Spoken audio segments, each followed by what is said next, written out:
bacon.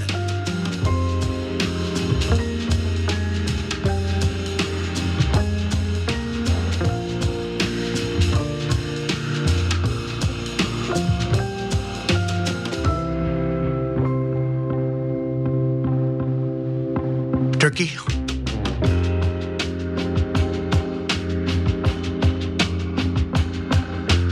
Bacon. Turkey.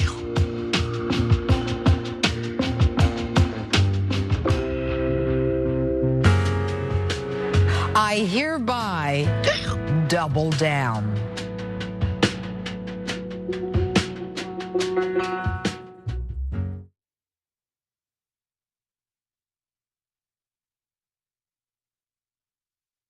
I hereby double down. How terrific. Well, hello.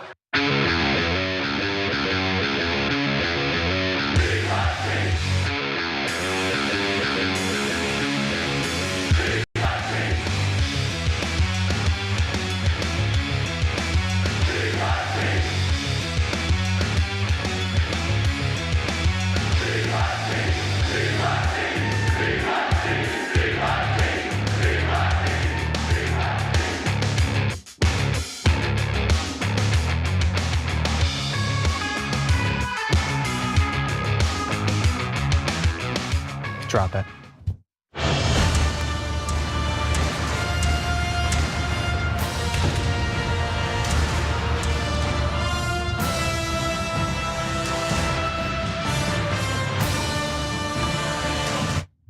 Welcome one and all to, not technically a power panel, I'm gonna keep it real, but powerful in its own right, because it's just us two, me, Johnny Rolla, Mark Thompson, legendary friend of the show, host as well, which we'll talk about. We're here, we're at the table together. Yeah, which is really cool. Normally it's kind of a virtual interaction. Yeah, is that more powerful than three people remotely talking? I think so. I think that you're right to point it out, Johnny. Yeah. I think the table duo is very, very powerful indeed. It's just strange to be able to like look and see you, but you're joining us here today. We did want to talk about your show. Yeah, you don't have to talk about it, but it's good that you mention it because when you're in this world of the YouTube podcast universe, you're always challenged and trying to get the word out. So I appreciate. We've got a lot of the TYT family that does come over to my show. My show is called the Mark Thompson Show. Makes sense. From radio. We didn't spend a long time on the title. I'll give you that. We came from radio, and that's what the show was called on radio. And then when the radio station up in the Bay Area went away, we just brought the show to YouTube, but we just kept the same name. So a lot of our same radio listeners are there. A lot of YouTube folks who come to TYT are with us, and I'd love for you to join us. We're a live show, 2 to 4 in the East, 11 to 1 in the West every day. And we do a lot of what TYT does with, analysis. And I think it's as you seek independent media for analysis and different takes and some clarity on issues, I'd love for you to check it out. So it's called the Mark Thompson Show. Please subscribe, check it out, and support. Appreciate that. Awesome, available on YouTube. And well, we're gonna, if you're not familiar with Mark, which would be weird, you should be, he's been joining us for a while. We're gonna give you a little taste of his commentary as we address a lot of important and pressing topics across the economy and foreign policy, your rights, which I've always felt like it's hard as an American to memorize all my rights because there used to be a lot of them, but it's getting more achievable recently as they're stripped away. So that's a good thing. We've got immigration and a whole lot more. So buckle up, get ready for it. We're gonna jump into our first topic, starting with this. There are 18 very important trading relationships. We are currently negotiating with 17 of those trading partners. China, we have not engaged in negotiations with as of yet. So that is Scott Bessent detailing that there are negotiations ongoing with some of America's main trading partners, but not one of them, the most important one, that being China. And obviously there, he's uncomfortable revealing that, partly because I've literally never seen him look comfortable. Like not once ever has he looked like he's comfortable in his own skin. But in particular, when he's revealing that, no, Donald Trump's been lying. We're not actually actively negotiating with China. They haven't bowed down to the massive tariffs that we put on them. That might not be received well by Donald Trump, and so maybe he's uncomfortable about that too. But now we have a development, okay? Maybe there's movement towards not a normalization of relationships, but at least like going in that direction. Trump posted this on Truth Social: 80% tariff on China seems right, up to Scott B. In other words, not my problem. What am I, the president or something? It's up to him. So if it works, fine, I'll take credit. If it doesn't, it's on him. If our economy or consumers suffer terrible financial damage, hey, it's always been Scotty B this entire time. And so, look, maybe Scott Bessent will be able to work something out. He's going to be meeting with an economic representative of China in Geneva sometime this weekend. And so that means that maybe talks will begin. But Bessent is also kind of, I think, trying to moderate people's expectations going into it. He said, my sense is that this will be about de-escalation, not about the big trade deal. But we've got to de-escalate before we move forward. You know, 145% tariffs, 125% is the equivalent of an embargo. We don't want to decouple. What we want is fair trade. And I just, because he seems a bit confused about how we got here, I want to remind him, Trump is the one that put those tariffs in. And China matched them, true, which we said they would. You guys said, don't worry, we're gonna hurt them so bad that they'll back off. Clearly they're not doing that. There is some indication that China is worried about the economic damage that would be done if this trade war continues for a long time. And they should be, trade wars are damaging in that way. But it's clear that Americans are also worried. He's been slipping in the polls when it comes to the economy. And so I think maybe this signifies that Trump realizes that this has gotten out of hand. He's not in control of it, and so maybe they will dial back these tariffs a little bit because they're pretty bad. Oh yeah, this reminds me of the meeting that he had with Zelensky when he was criticizing Zelensky about the power of his hand. You're overplaying your hand. Trump overplayed a hand that didn't need to be played at all when it came to tariffs. So you're exactly right, John, when you suggest clearly there's a thawing here, a realization on Trump's part, oh my God, these guys aren't coming to the table. And he was representing that China was calling the entire time, that there are sort of these backroom negotiations or backline negotiations when they weren't going on. I mean, the Chinese culturally don't respond to this kind of smack talking, in your face, ridiculous terror imposition. So now you're seeing the US in the form of Bessent beginning to back it down and try to get them to the table, and maybe they'll make some kind of moderate deal in Geneva. The problem is you have to make a big deal. I mean, from 146 to where to get us into any kind of reasonable trading situation. I know that you're going to touch on the percentages because they're shocking. I mean, it really is an embargo right now, and you'll have to get to a much, much, much lower number for this even to be playable. Yeah, and while Trump in that first Truth Social post that we showed you is like, hey, maybe this is reasonable, but again, it's not really me. 80% is that's still insane. That's utterly, like, imagine whatever you bought recently from China, which is probably most of the things you've bought. 80% over and above what you would have paid 3 months ago, purely because Donald Trump doesn't understand how tariffs work. That sucks. And also, it's effectively the same as 145. Like, at a certain point, this is nonsense. It doesn't mean anything. It's too much. It's simply too much. You wouldn't buy those products anymore. But also, more importantly, you wouldn't even necessarily have the opportunity to buy the products because they're not going to be available. Companies, stores are not going to be stocking these things, whether they're 80% or 145%. There is, let's see. Well, on both sides of that, we'll get to where we need to get that number down for at least companies start to stock them. But even if tariffs went to 0% this weekend, according to CNN, the US would still likely face in the short term both price hikes and shortages because for some time, ships have not been coming into port. They haven't been delivering these products. I think Caitlin Collins talked to one of the port managers and said they didn't have a single ship. And you don't fix that overnight. That's just not how it works. It feels like we're in the depths of the pandemic again. But even so, let's say we get to the 80%. So they say even if tariffs fall to 80%, it's not clear that that would actually convince US businesses to import Chinese goods. Economists have said 50% is the make or break threshold for the return of somewhat normal businesses between the two countries. That means that we would actually have access to the products. But I want to remind everyone, they'd still cost 50% more than they should otherwise. And all of this, again, is still just due to Donald Trump. He decided to put us in this mess. He doesn't want to take responsibility for it. Of course he's not. He's never taken any responsibility for anything in his life. But people don't like it. That's why his poll numbers have been dropping. I actually saw that he's now underwater in both Florida and Texas. which is not great. He should still be in the honeymoon period as a Republican president, and those two red bastions don't like him. And in terms of the tariffs in particular, new polling shows that while Trump has been successful in the short term in stopping companies from listing the added costs due to the tariffs, a lot of people do want to see that stuff.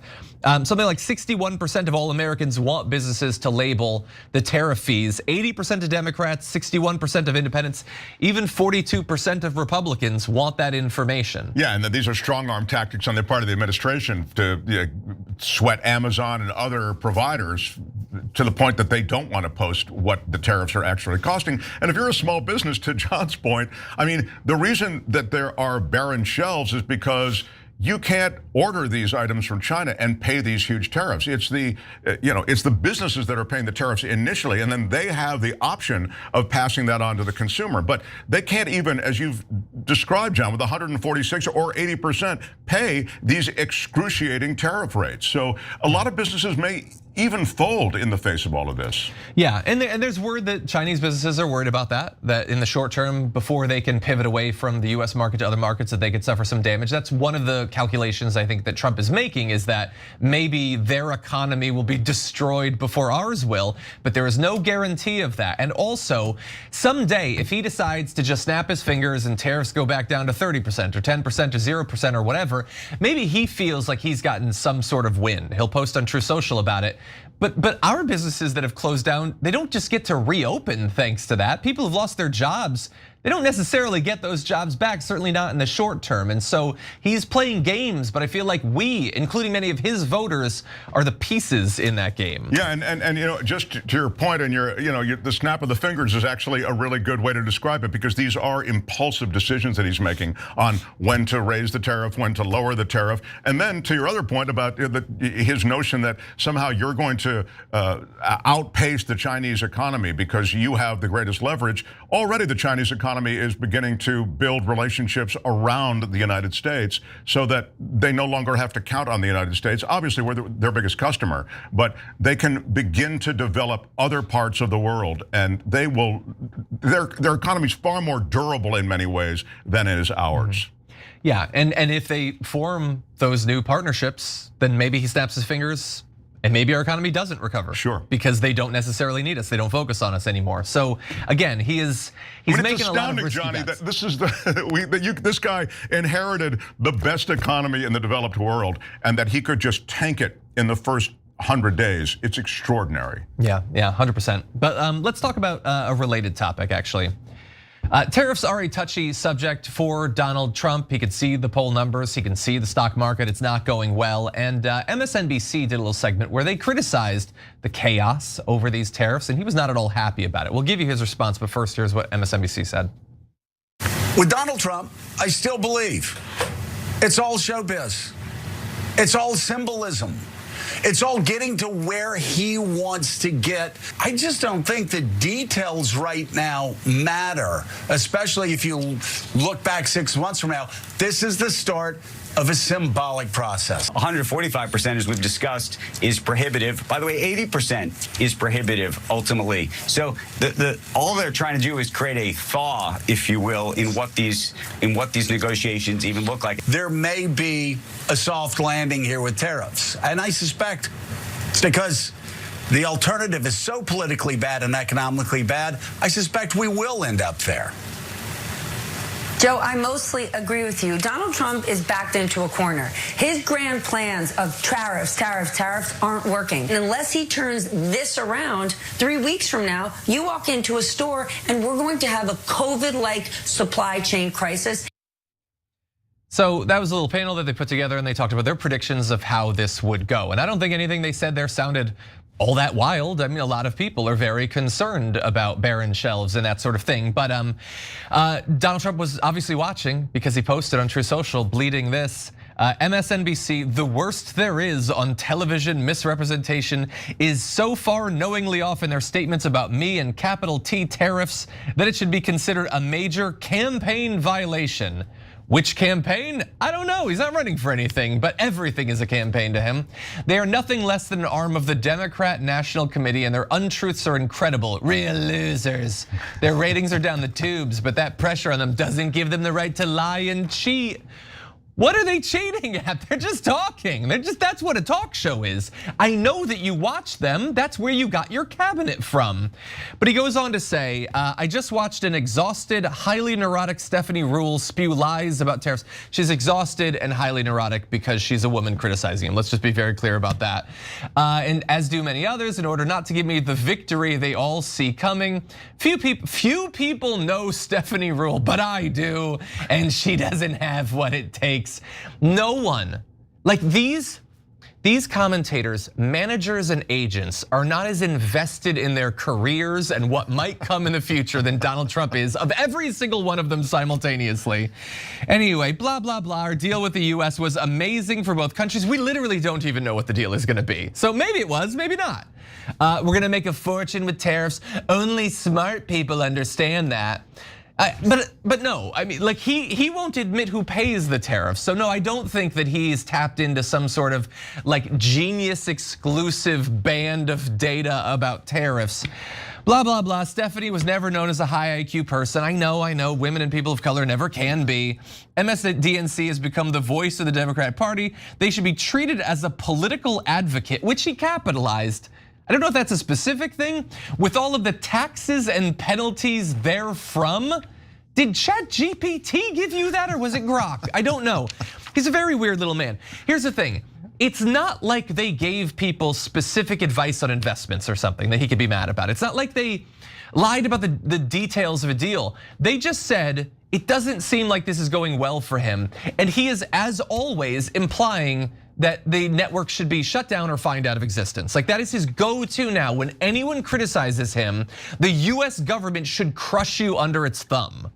Well, he has, sadly, the right constellation of people around him, Pam Bondi and Patel and others, to fire up any kind of investigation that he wants. So even, this would sort of be an empty kind of threat under any other presidency. But this time I kind of think to myself, well, he'll leverage the government and approvals of various things that these broadcast empires of Comcast and Paramount, et cetera, want, and Disney. And he can have a chilling effect on what they can say and what they will say. So, I mean, it seems like it's just the Mad King in the middle of the night flexing. But the reality is he does, when he posts this stuff, he does have a sort of scary aspect to those things that he's demanding. So we look at it and go, what do you mean a campaign violation? That's absurd. The whole thing's just utterly absurd. But he's pursued these absurdities before in ways that have cost people jobs and have actually forced the settlement, for example, of the CBS case initially, or the ABC case is an even better example because they tapped out so quickly on that Stephanopoulos interview. So sometimes these absurdities come home to roost. It's scary. Yeah, I mean, we're going to talk later about the calls for habeas corpus to be taken away. Like they are taking drastic steps in a fascistic direction. I would be worried, at least a little bit, if I was MSNBC. And just to any like MAGA people who might be watching this, like we showed you the clip. They're criticizing him, okay? And I know you don't like that. No more than Donald Trump does like that. But like, that's what the media does sometimes. Maybe you like Fox, or maybe not Fox. Maybe you like Newsmax or OAN or whatever. Like when Biden was president, did they ever tiptoe around criticizing him? And if they did, was that a major campaign violation? Should Biden have sued them out of existence? Or maybe we're just in wild new times and we're setting new precedents. In which case, if President AOC at some point were to do something and Fox were to criticize her, should Attorney General Jasmine Crockett sue them out of existence? Like, I want to know. This is not a rhetorical question. I don't ask those anymore. I really want to understand going forward, if you are in power, does the media not get to criticize you anymore? Or if they do you snatch their broadcast license? Do you imprison their anchors? This is a serious question because I know that you're cheering Trump doing that when MSNBC is the target. I just want to know how much I can advocate for when AOC finally takes office. Every president has hated the press. Every president hates this adversarial relationship that they have with the press. Look at Obama. Obama, wildly popular, and still the lib press went after him, on drone strikes, on any number of issues that affected the Obama administration. But you can go administration to administration. Biden was rotisseried by the press, not just the right-wing media, but also the left-wing media. And so I think this understanding that most presidents have that they're going to be taking on the press, in Trump's case, leads to a more dangerous kind of pushback because it does involve, again, the call for investigations and for the legal system, which he has control of, to take hold. Yeah, you're totally right. It's their job to critique and to criticize. What is different now is that we've never had a president whine about it more. And be more willing to shred the Constitution to shut down the free speech that bothers him so much, that triggers him so much. And he does it knowing that even though he's basically bawling his heart out on social media, his fans, who profess to think of him as some sort of alpha silverback gorilla, they don't see it as the whiny baby boy spectacle that it is. They think it is tough to complain that Stephanie Ruhle was so mean to me. She said I was backed into a corner. She should be locked up for that. Maybe El Salvador.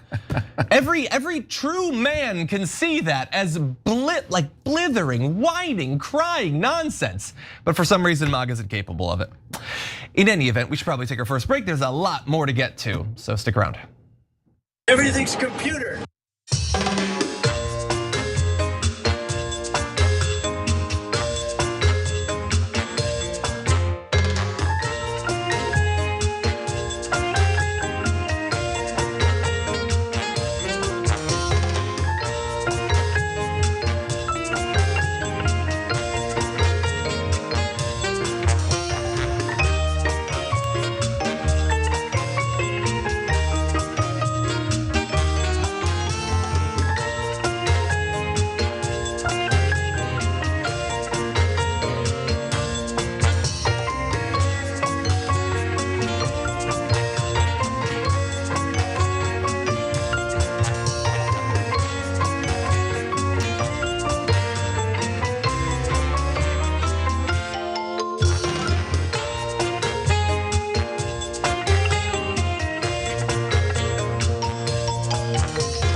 Welcome to the Social Break, one and all. Lots of comments to get to. Let's jump into it.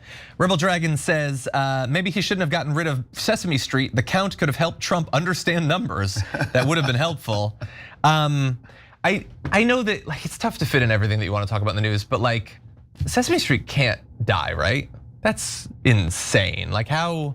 They've been trying to get rid of PBS and NPR for a while, but it does feel like this is the crew that actually might do it. Yeah, no, I get that they're going to kill the funding, and then you wonder, could they just keep all that stuff in a warehouse so when a Democrat takes over, they can put the funding back in? But even if not, okay, so the federal government won't fund PBS. There's no company that wants to run Sesame Street, one of the most recognizable brands literally in the world. That seems insane. Yeah, good point. Yeah. Okay, let's see. There's a lot of people responding to our concern that we're not a real power panel. That we're the thunderbolts of power panels. But anyway, I don't have a clever handle. Says Mark's hat counts as a member of the power panel. That's it. There you go. Asimov's Prophet says Mark Thompson has the power of at least 2 people. Let's see, Jenks Left Tricep Fury says John and Mark, that's powerful enough, thank you. Over 9,000 says we survived another week, let's get this party started. Doesn't it feel like you've achieved something just by hitting Friday afternoon? Yes, you're right, it does feel like every week is a survival test. Yeah, let's see, Spiff B Dragon says psyched live TYT, a rarity for me, but I seldom miss a show, glad to have you live, thank you for watching. And Huang Jun says drop it like Trump drops a call from Eric. That's funny, that's mean, but funny. Nomad Dragon says Scotty B goes under the bus, he sure does. Avenger Dragon says, wow, he may turn Texas blue by strangling it. Yeah, I'm not gonna count my chickens until the election returns come in. Yeah, that's a big reach to turning Texas blue. Keep feeling like we're about to do it and it doesn't happen. Okay, Aaron the Butcher says power couple maybe. Has different connotations. Yeah, it does. Sure, I'll take it. Right, Raul says, is this technically TDR the afternoon edition? Feels a little bit like it. I used to sit at this desk every once in a while to do TDR, it's been a while.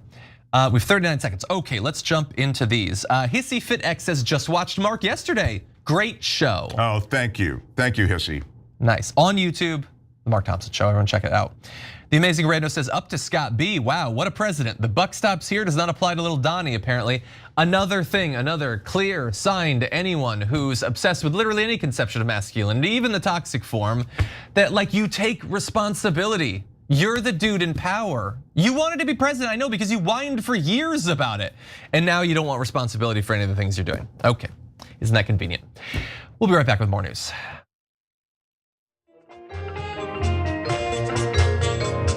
All right, so you got a message for John Idarola? Tell him to be nice to me. Okay, that's a tough ask. Be nice to me.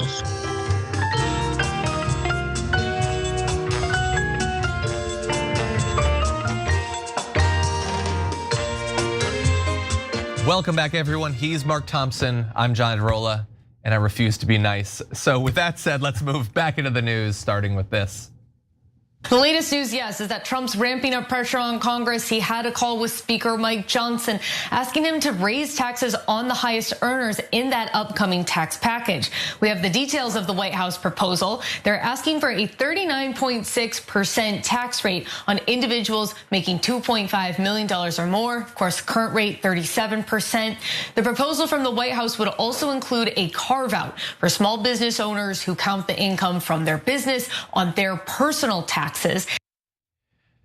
So that right there is the sort of news that's going around that I have to imagine Donald Trump and the Republican Party paid for. This idea based on basically nothing but hearsay that, oh my God, Donald Trump is gonna raise taxes on the wealthy. Oh, maybe he is a populist. Maybe he is a man of the people. And I am, if you couldn't tell I was being sarcastic there, I am begging the media, do not just run with this story when it runs directly counter to everything about Donald Trump and indeed the Republican Party that we've ever known for literally decades. The idea that they're gonna do this, or at least if you're gonna talk about it, talk about how utterly weak sauce it is. First of all, they're not gonna do this, but even if they did, it's a couple percentage points more for people who make more than $2.5 million. So the literal richest people in the country will pay this much more, except they're not going to. It's not gonna happen. They're not actually gonna do it. They're just doing this to get a good news cycle. And if I were them, I would want a good news cycle as I prepare to hand $4.5 trillion to the wealthiest people that have ever lived, that ever walked the face of the earth. But no, all it takes is, let's see, according to reports, Trump met with Mike Johnson and he instructed congressional Republicans to raise taxes on the wealthiest earners as part of his big, beautiful bill. Oh, well, I mean, if there's reports, then maybe he'll really do it. Maybe we should go easy on him. Bear in mind, they're working right now to extend his massive tax cuts, not only for wealthy individuals, but for corporations. The drastic slashing of taxes on those with the most that we've been suffering under in terms of our government's ability to fund itself for literally years at this point. And if you take a look at this, let's put up our next graphic. The effect of what Trump has done to taxes, the effect on the national debt, a thing that Republicans occasionally claim to care about, generally when Democrats are in charge. Right now, we are looking at something like $5 to $12 trillion added to the national debt so that Trump can pay off those who bought him in the last election. That is the story on taxes, okay? Now I know there's people who are reporting on his supposedly wanting to raise taxes on the wealthy, and they have much bigger studios than us. They have much bigger staffs than us. They probably wear nicer suits than us. But this is the story, that he is taking your money, he's taking that money, trillions of it, and he's handing it to millionaires and billionaires. He is lying to you, he is conning you, as he always does, with this fig leaf of populism, that even if it were go into effect, would be a drop in the bucket of the money that he has showered the wealthy with, but you're not gonna get that drop. And it bothers me so much that responsible journalists, like we saw in that video, are pretending that this is something real. I mean, it is clickbait, it is a big headline, but it is straight up propaganda. It's exactly what John is saying. It is just to get the populist notion back out there, because the Bernie AOC tour, the clear way in which there is favoritism toward the wealthy, the oligarchy message is getting out there, and now there might be economic hardship associated with the tariffs. I mean, it's easy to lose the plot that he wants his crowd to remember, and that is that he's a populist president working for them. And so he gets this propaganda out there, and as John says, and this, to be fair, it's clickbaity, it's a big headline, that that he would be sweating Mike Johnson and leaning on him to try to get a tax increase on the wealthiest individuals, wow, that's good copy. It's also total BS. So again, this is all just a piece of propaganda. And sadly, they do it so well. I mean, Trump is a great propagandist. What he's running into now is the headwinds of reality that are getting in the way of that propaganda. But this is nothing more than that. Yeah, no, the whole thing is ridiculous, and it's about to get even more insulting. But that said, I can sometimes be a little bit too hard on the media. So you can report on him wanting to raise taxes if you occasionally like sarcastically wink while doing it, or if you like polish an imaginary test tube or something while you're describing his plan to raise taxes on the wealthy. You could do that, okay? But don't do it with a straight face. That's insulting to your audience. But anyway, Donald Trump has made it even harder for people to buy that this is a thing he's actually going to do, because he decided to post this on Truth Social. Okay, because he knows they're not gonna do the tax, okay? But why are they not gonna do the tax? It's not that he doesn't actually want the wealthy to be taxed, even this marginal increase. It's actually us. We're the reason, Mark, and you possibly watching this. He said this: the problem with even a tiny tax increase for the rich, which I and all others would graciously accept in order to help the lower and middle income workers, is that the radical left Democrat lunatics would go around screaming, read my lips, the fabled capital Q quote by George Bush the Elder that is said to have cost him the election. No, Ross Perot cost him the election. In any event, Republicans should probably not do it, but I'm okay if they do. Okay, so first of all, he's telling the Republicans to not do it. But when they don't, it's us, because we'll attack him, which yes, I will. But the idea that of all of the things on any given day that I could criticize Trump for, I would criticize him for a marginal increase to the top tax bracket. Has he watched the show? I don't know if he has. I know Marjorie Greene has. Marjorie, you know the answer to that question. That's not the reason, okay? It's not us, it's the donors, damn it. I thought that he was going to say because the Democrats and the libs would take credit for it, that for having pressured me into it, and that's the reason I don't want to do it. It was interesting, he took the right turn there about the election and no new taxes promise, etc. The key that you take from that is that was the out loud wink about raising taxes at all, right? He was basically saying, hey guys, that was just a piece of, copy. Don't worry about it. Yeah, that's what I took from that. But the rest of it is just Trumpian absurdity. Yeah, 100%, especially when he has been talking against it, both in True Social posts like that, but also in video as well. Take a look. I think it would be very disruptive because a lot of the millionaires would leave the country. You know, in the old days, they left states. They go from one state to the other. Now with transportation so quick and so easy, they leave countries. You'll lose a lot of money if you do that. That would, and other countries that have done it have lost a lot of people. They lose their wealthy people. That would be bad because the wealthy people pay the tax, okay? He's saying don't do a millionaire tax because they're so focused on their money with no connection or attachment to America. That's how he's pitching them, that if you raise their taxes even a bit, they will flee the country. That's what he said. And the media is like, I think he might do it. I think, forget all that stuff you've ever known about him for the last 150 years he's been alive. No, now, at this late date, he wants to raise taxes on the wealthy.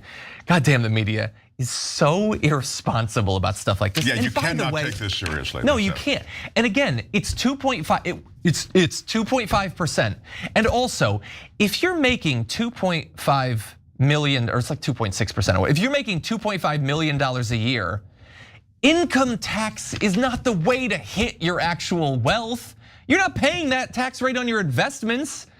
Like rich people are not taking it all in paychecks. That's not how they get it anyway. So again, even if they did this tax, it is utterly dishonest to its core, and it's not actually going to happen. Yeah, by the way, that's really key what John just said. The corporate tax and income tax, these are important distinctions because income tax really not paid at all by the uber wealthy. I mean, corporate taxes, you can watch those numbers carefully, but again, this is just to seize the moment and to try to maintain its populist image. Yeah, let alone capital gains taxes, which is what the vast majority of their wealth is actually, it's way lower than that anyway, and they're not talking about raising this. In any event, we need to talk about other news, perhaps more optimistic news, so why don't we jump into this? A federal judge thankfully ruled earlier today that the Trump administration would have to release Rumeysa Ozturk, a Tufts University student who was snatched up off the street and effectively disappeared for a day before anyone knew where she'd been taken, and she has been held for many weeks since then. She will have to be released. It's actually possible that she's being released right now as we're discussing this. We're keeping tabs on that, but thankfully it's gonna happen. That's good news, but also the judge is very clear in the ruling how terrible this act actually was, saying the speech of the that doing the detention could chill the speech of the millions and millions of individuals in this country who are not citizens. This is Judge William Sessions, who says, I suggested to the government that they produce any additional information which would suggest that she posed a substantial risk. And that was 3 weeks ago, and there has been no evidence introduced by the government other than the op-ed. She wrote an op-ed as a grad student. That literally is the case. There is no evidence here. The court finds that Ms. Ozturk has raised a substantial claim of a constitutional violation. And I want to remind everyone that while it would be great for her to be released, and hopefully that'll happen today, she'll be able to be returned to her home, to her school, be able to resume her doctorate, talk to her family. She has been in detention since March 25th. That 6 weeks, 7 weeks, I'm not great at math necessarily or time, but that is what? Worse than anything that's ever happened to many of us? Sure, deeply traumatic. Like you don't just bounce back from that, being held in ICE detention for a month and a half for nothing. Because you wrote an op-ed, because you committed a thought crime. I mean, look, we throw terms around like cancel culture and censorship and everything, and it doesn't really get much darker than this. Thanks to Trump, it sometimes gets a little bit darker than this. She could have been sent to El Salvador, and that could still happen. But this is about as dark a cancel culture, a crusade against free speech as one can imagine. I'll remind everyone, she was snatched up off the street, and no one knew where she was for a day. She could be dead. She could be out of the country. I mean, so many people have been. That is horrifying, not only for her, but for everyone that knows her. And Tufts University put out a statement saying, we look forward to welcoming her back to campus to resume her doctoral studies. I hope that she's able to do that. I understand if she's not able to immediately integrate back into her life after what she experienced. But I also want to give a statement from one of her lawyers who said, when did speaking up against oppression become a crime? When did speaking up against genocide become something to be imprisoned for? And again, that's all that they're saying she did, is she wrote an op-ed that was critical of the Israeli invasion of Gaza. But this kind of thing will have a chilling effect, won't it, John? I mean, it's intended to. Exactly. I mean, you only have to do this a few times. It's the reason the cruelty is very much a part of the strategy with this administration, and this is part of just one more facet in a plan and a strategy that we've seen across the board. Everything from sweeping up these Venezuelans and sending them to El Salvador, many of whom may or may not have any ties, we just don't know because there was no due process, to the sweeping up of the Russian scientist who was detained and then jailed, imprisoned because of those frog embryos that weren't declared on the declaration form. She was asked to bring them in by the researcher with whom she was working. So these are all flavors of a kind, and this administration and this cruelty will have a chilling effect on free speech. It's already happening. Yeah, and as you said, obviously that is the intent. And I think back to like the years that we've done this program, and oh man, has the right loved to talk about free speech and the First Amendment. Oh, your rights. Oh, they love your rights. I mean, mainly just the second one, but sometimes they pretend the first two, and oh, they write books about it. Oh, Dave Rubin with his book about censorship and everything, and oh, all of them are like, you're just constantly, you're the word police. You're cracking down on us. We're free speech radicals, crusaders. If you didn't give a damn about this, about an op-ed. By the way, I read the op-ed. Okay, it reads like an op-ed written by a grad student. It's not some inflamed, passionate, rhetorical crusade. It's an op-ed by grad students. That's all it is, and that's all it took to lock her up. And if you're one of these right wingers that you didn't give a damn about this, probably because her name's Rumeysa Ozturk, and you've seen a picture of her, you know that she's a Muslim, so you don't care. If the government can just disappear her for an op-ed because those words are so inherently threatening, okay, let's start keeping tabs on forums. Let's keep tabs on social media. Let's keep tabs on the Facebook groups and the Telegram and Signal groups of militias and things like that, because every day they're flooding the digital domains with far more threatening stuff. We can start disappearing them maybe. If that's the direction we want to go in as a country, I don't think that's the direction they want to go in. So maybe they can start to live their values. That freedom of expression is America. The minute you take that away, I mean, it's just one more way in which I think sort of the underpinnings of this nation are being lost. So we still get the flag and the Pledge of Allegiance, but we get none of the stuff that really made America great. The stuff that makes America great is the freedom of expression. This is a huge, huge deal. And as you say, it can be wielded against anyone. They don't need to go to a forum or in any other way find evidence. Look, they didn't, even the judge said they didn't really have any evidence here and sufficient cause. So they don't need cause always. If they decide that you're an enemy of the state, they can disappear you. I mean, this is the new world we live in. Yeah, and as we'll get into more on the other side of the next break, I mean, racing towards fascism, obviously, we knew that was coming, but also, and I talked about this earlier with Donald Trump and the buck stopping somewhere over there or whatever, like, deeply unmanly that like, she posted an op-ed. I mean, I could like, I guess, try to counter what she said with an argument of my own, but that's difficult and really, really scary. So no, I'm gonna lock her up. Sort of disappear, put her in a cell somewhere. Like for people, oh my God, the movement, not only the free speech stuff, but the debate me, bro. I'll debate you, I'll go on a podcast and we'll debate over it. You guys, you fell apart, you set fire to the Constitution. Your values are gone because of an op-ed. Because the words were very, very scary. I don't know, the adjectives, the adverbs, what was it? A conjugation? I don't know, what scared you so much in that? Again, the right could desperately use some role model that could remind them of what a man is supposed to be like, because there's none of it in the way they've treated so many of these different students. In any event, we should take another break because as I alluded to, they're coming for more of your rights. We'll detail that on the other side of this. Donald Trump's a style icon. That's what I do.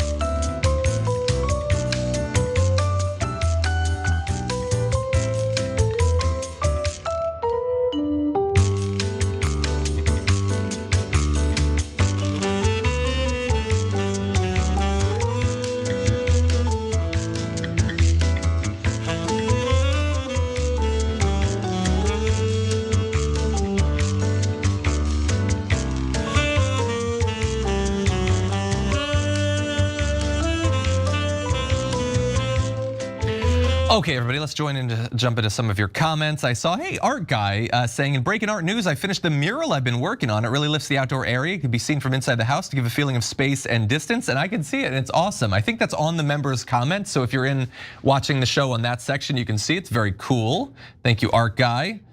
Sir Jenks Terrified Buns of Steel says, another victim of doggy cuts, RIP the power panel. That's good. Brunswick Dragon says, I'm so glad Mark still joins TYT when he could just read the phone book for money. Good. Let's see, AC, 28 months supporting us on Twitch says, much love to the entire TYT crew and community. Yes. I didn't know if Bart had it ready, but yes, thank you. Thank you to everybody watching. Thank you to everybody who makes the show possible. We try to always remind people, but never forget, like, you see one or two bozos on camera. It takes a lot of work to make this as minimally watchable as it is.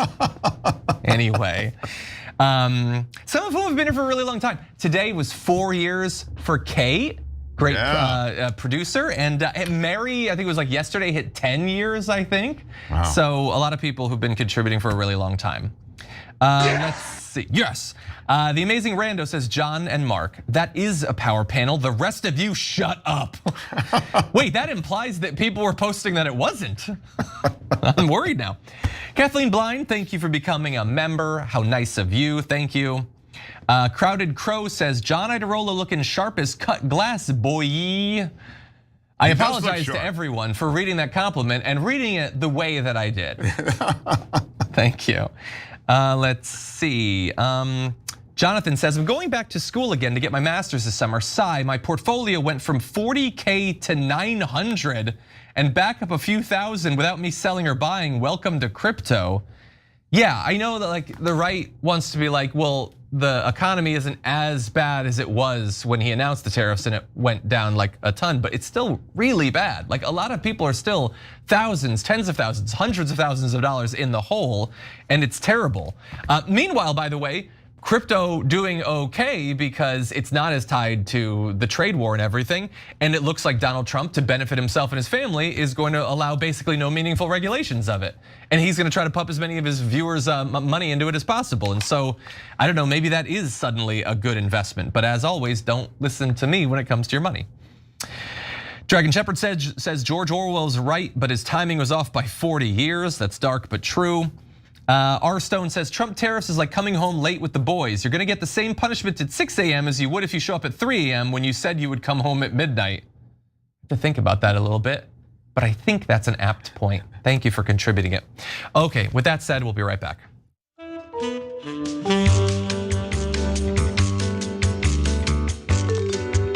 I'm a very artistic person.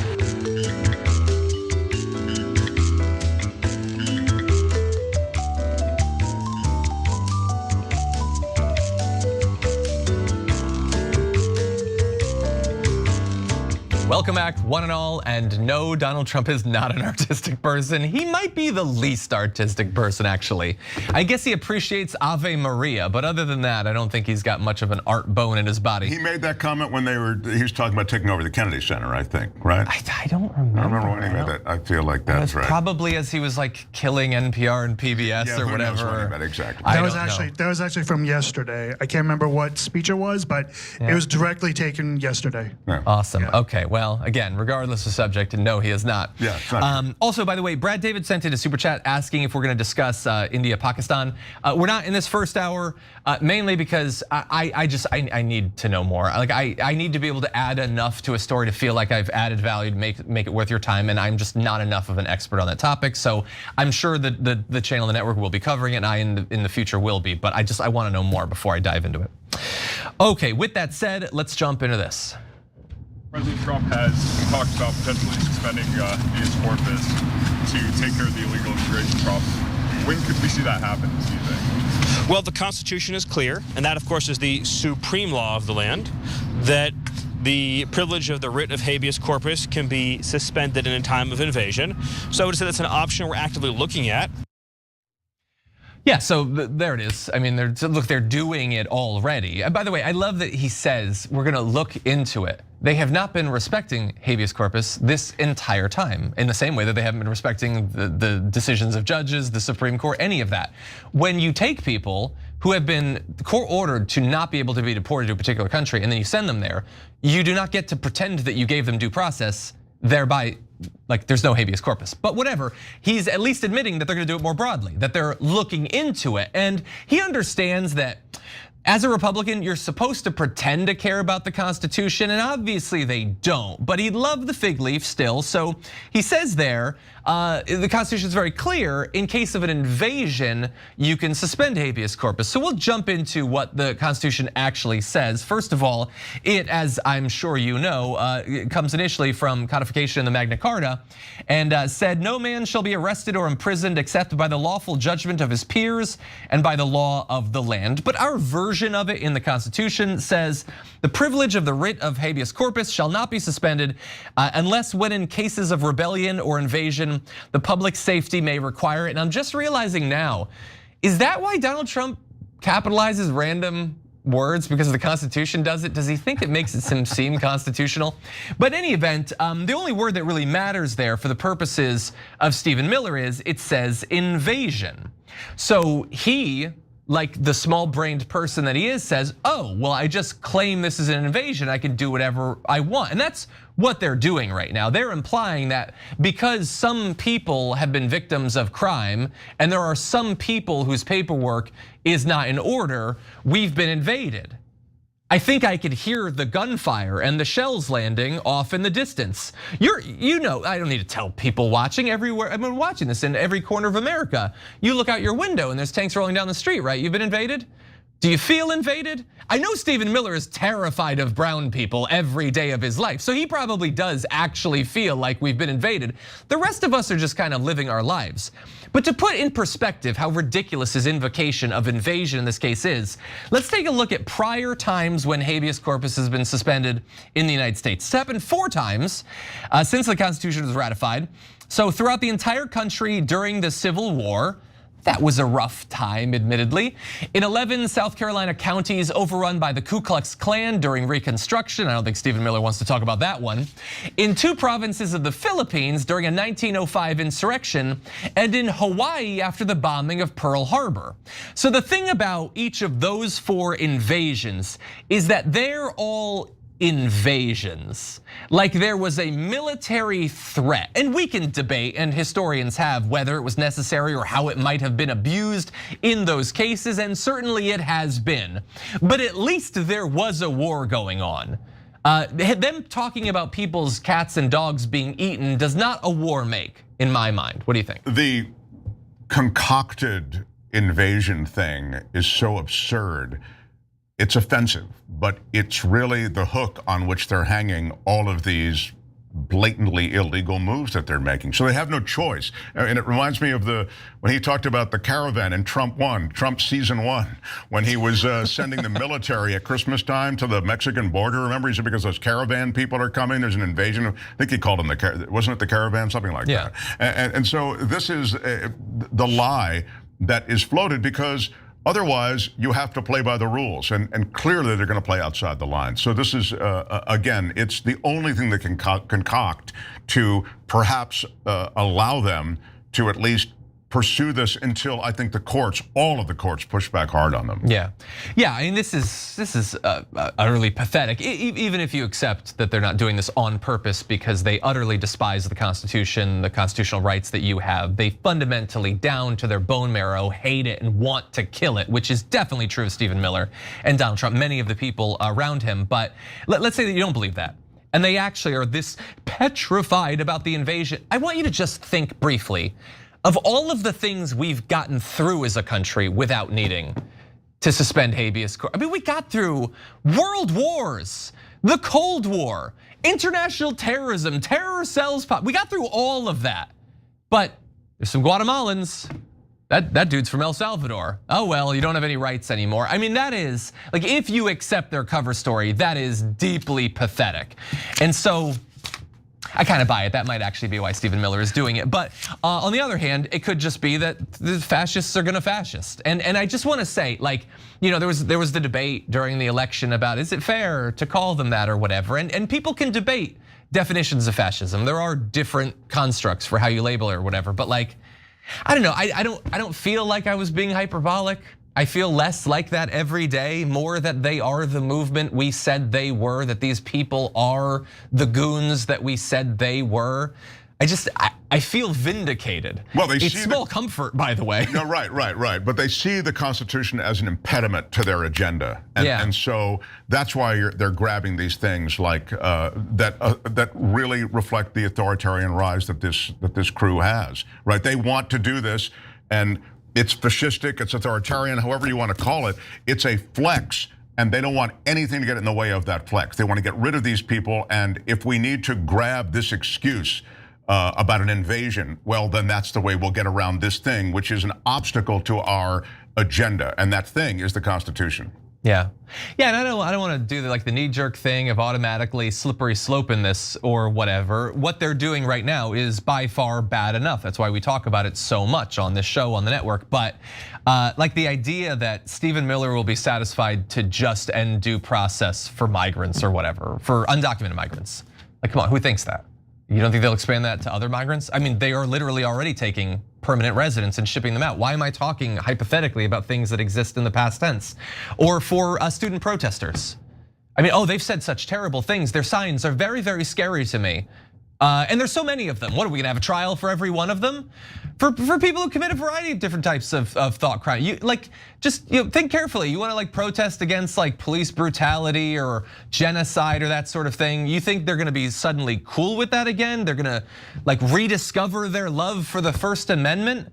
Like when they strip away rights, they get very comfortable. Historically, regimes get very comfortable with you not having those rights anymore. So as bad as things are right now, and they're bad enough for everyone to be as freaked out as they should be, if not more, or as they are, if not more, it can still get a lot darker, I think. In any event, why don't we move on to another topic? We'll turn away from the criminality and more into the area of corruption with this.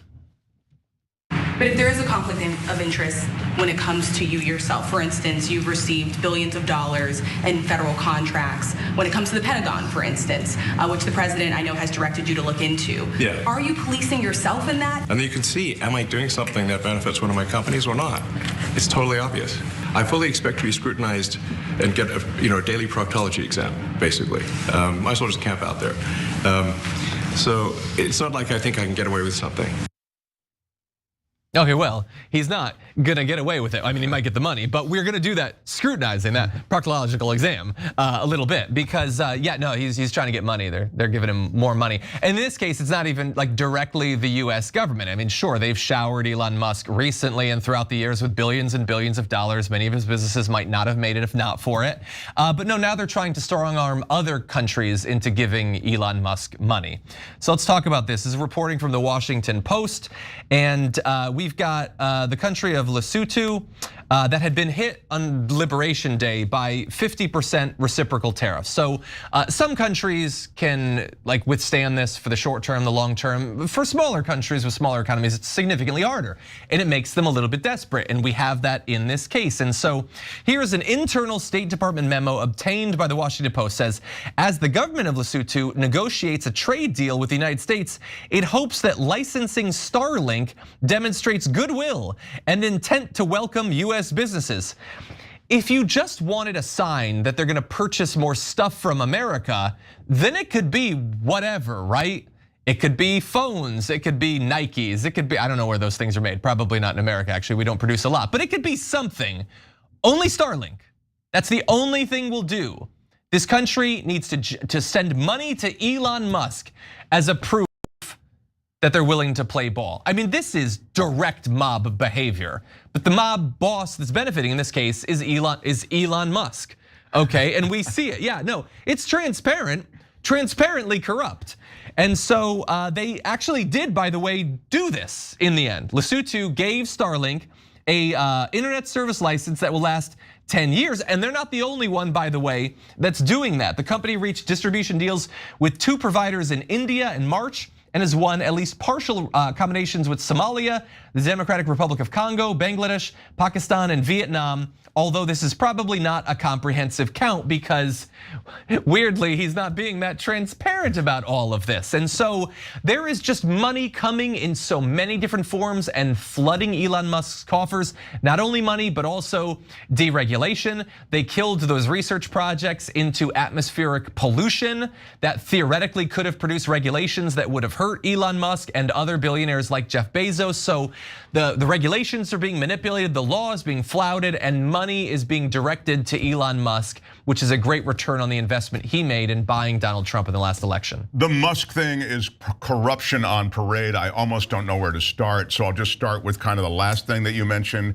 Obviously, he closed down and dismantled federal agencies that were doing what John's talking about, finding and investigating SpaceX and his companies that were running afoul of a lot of regulations, particularly environmental regulations. That's just one thing. Then the second thing, he's moneying himself in all of these different ways. Before you even get to this example, they are imposing Starlink on many communities that were going to get broadband in other ways. In fact, in the Biden infrastructure package, there's all this money to get a lot of rural communities that are really dark. They're unable to get any broadband, to get them broadband service. But now, as a result of DOGE seeing that those companies, those programs were wasteful, they are pulling back on those funds. And lo and behold, Starlink will be the way that many of these rural communities in America get broadband access. And then finally to this story, you see the shakedown that's going on. I mean, it is a shakedown. The tariffs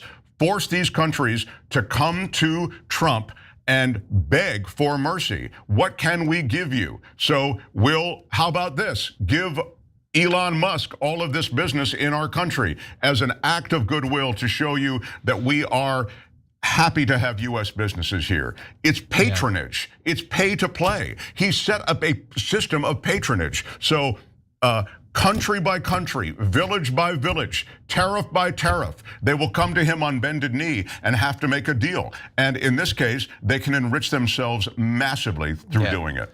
Yeah, 100%. And again, like to the right wingers watching, like imagine if George Soros had this. Right. Like, can you imagine? But this is what you get when your God Emperor is owned by the richest man in the world. It's not actually a good thing when this much corruption is happening. To give you an idea, by the way, of how significant some of this is, because you might think, well, some of these are very small countries, how much money could this possibly be?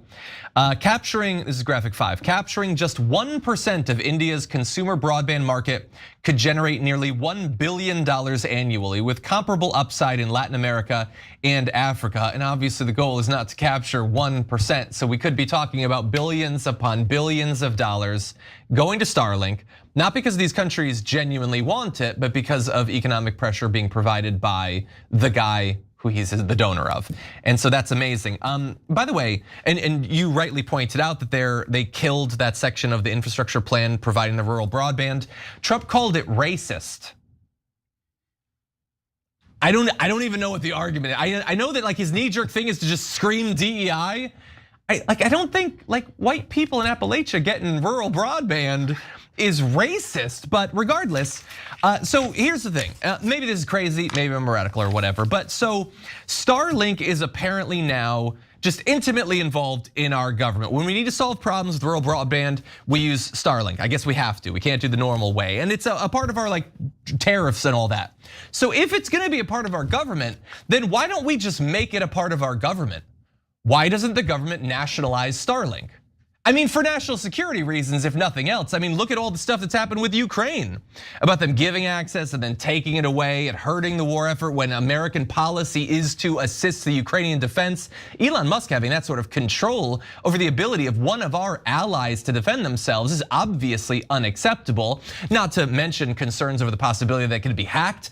And with the close ties that it has to the government in all these different areas, we should take it. You know, we'll give them a little bit of money. I mean, we already have. We've already done a down payment on this if we wanted to nationalize it at this point. It's a totally cogent argument that you're making. And you could even say, I'll tell you what, it is a negotiation. We as the US government will not take total control of your company, we'll just take partial control. It'll just take the leverage away from you so you don't have the bad look of a private citizen being able to turn on and off the lights over an entire part of the world. Yeah. So yeah, we don't nationalize it completely, it's sort of partially nationalized. It's sort of a shared profit system, but I mean, or shared control system. I actually think that's a really good argument. Obviously it's not gonna happen.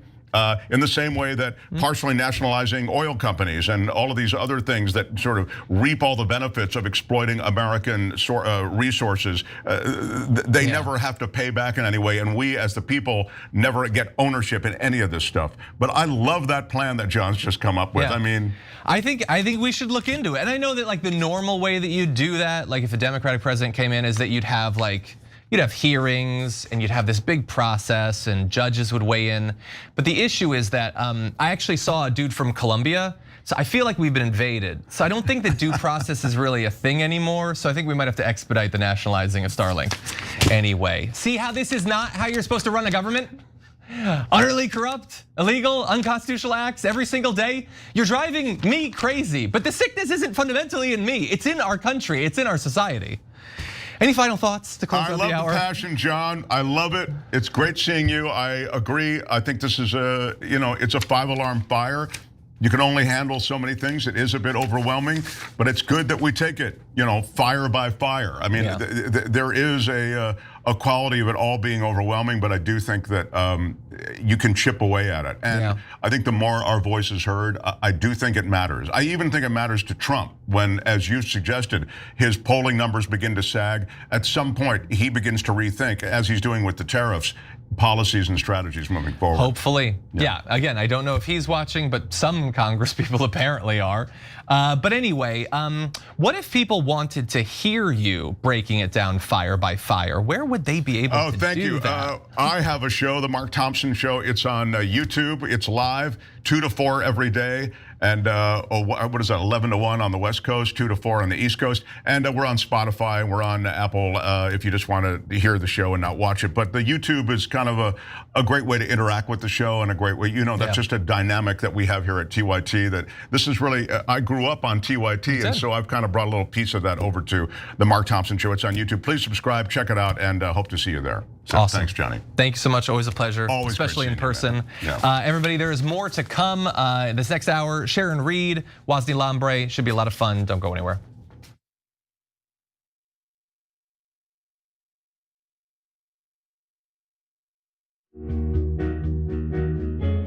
Our audience has given us everything, so we couldn't be more connected. When we first started, people would start giving us directions and say, okay, the mics are too large, move them.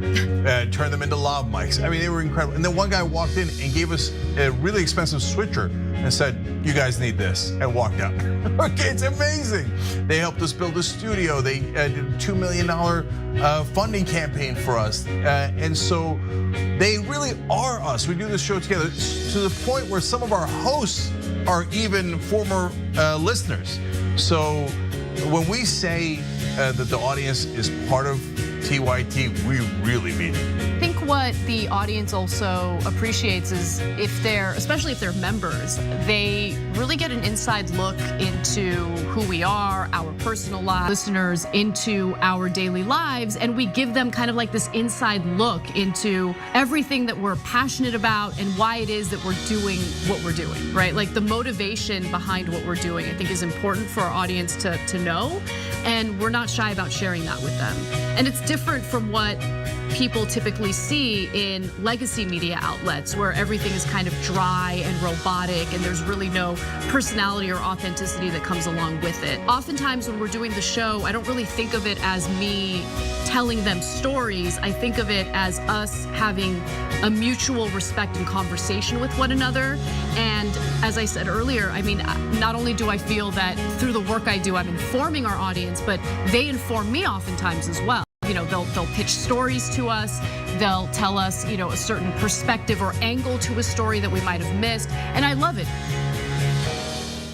You're about to watch some behind the scenes footage of the Young Turks. Ooh. Now these are partial videos. If you want to get all of them, you become a member, go to tyt.com/join, and you'll get all the behind the scenes of me, Anna, John, JR, a little bit reality show like, tyt.com/join, and enjoy this. You know what you're seeing behind me? Jersey, hold. Watch me flip this camera. However I flip it. Do I flip it like this? No, I just took a picture. I'm bitsing right now. What?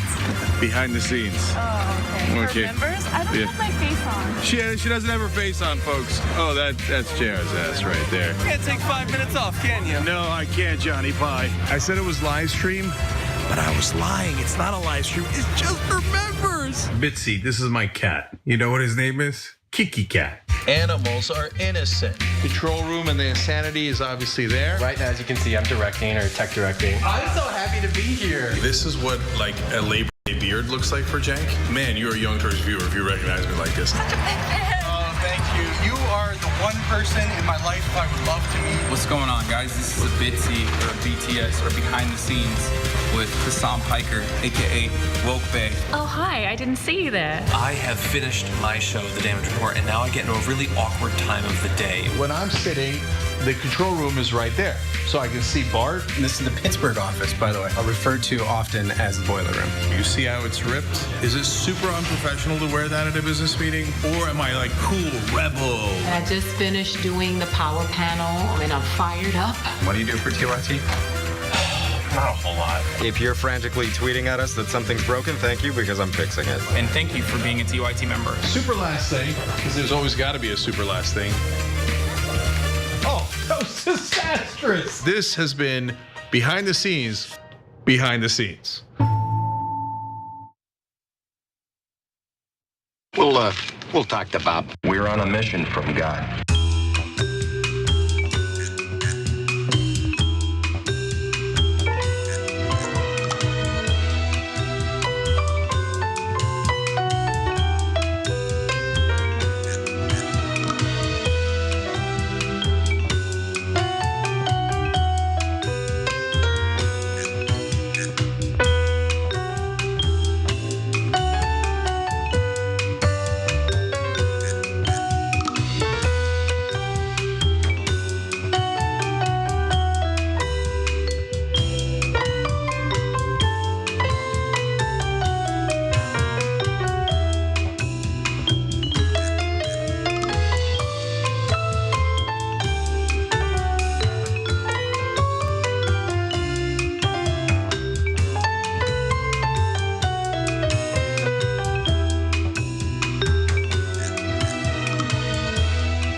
Drop it.